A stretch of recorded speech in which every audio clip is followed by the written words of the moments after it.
Gold prices got out of the gate with a big jump higher, hitting 1790, kind of following in that trend we saw late last week. We saw that big move higher. However, it was a very short-lived move higher, and we actually saw gold prices decline about 20 bucks from there to get to about 1770. That's where we ended the session today, down about 10 bucks on the day, but 20 off that high. And that recent high we put in, gold has been struggling, and once we got through 1750, we saw prices accelerate to the upside. But lo and behold, things back off.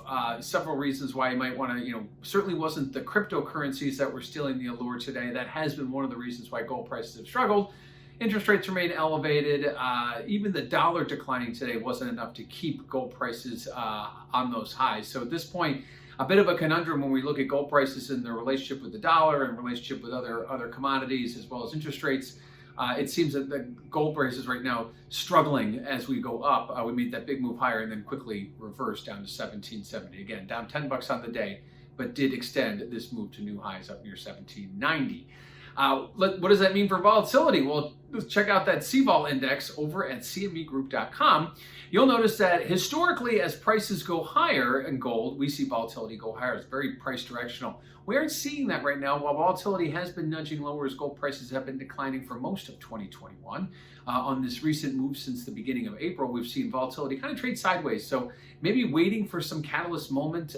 Certainly a position shift would do it, but ultimately not seeing that historical relationship of higher prices and higher volatility, at least not today. And certainly as we move forward, a lot of what the Fed's doing, a lot of the economic reopening, a lot of what's happening over in cryptocurrencies is all going to have an effect. But ultimately, it looked like today was higher interest rates nudging higher. That's really what kind of drew some of the allure away from those prices extending even higher. Again, gold prices got up to 1790. Volatility starts to trade sideways. Typically, it would bid historically in that scenario. Lastly, let's look at positioning.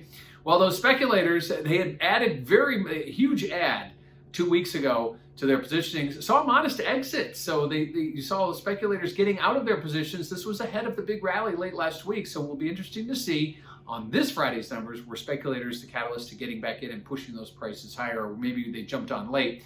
Either way, how are they involved? Because they were getting out of positions just ahead of last week's rally, which extended today as high as 1790. So a big move for gold today, but they couldn't hold on. Seeing prices back off about 20 bucks, but still well above a key level of 1750 as we head into the week. Not a whole lot on the calendar, a lot of earnings, but interest rates continue to be the thorn in gold's side.